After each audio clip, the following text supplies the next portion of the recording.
4 reasons why the Mediterranean diet may not be working for you. My name is Angel, and I've been a registered dietitian for over 10 years.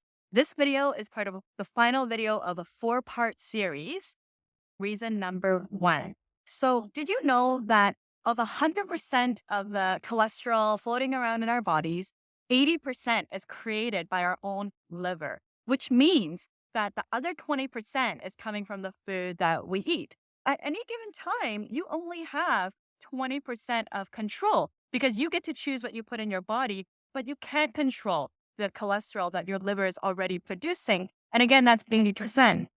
Reason number 2 is exercise. Maybe you're not as physically active as you'd like to be for any sort of reason. Figure out a way to safely increase that as tolerated, and you might have to get some professional help from your doctor or physiotherapist or kinesiologist.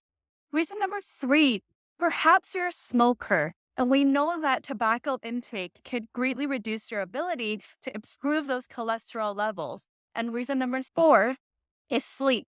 Maybe you're not sleeping enough, and that is making it really difficult for your body to become healthier the way you want it to.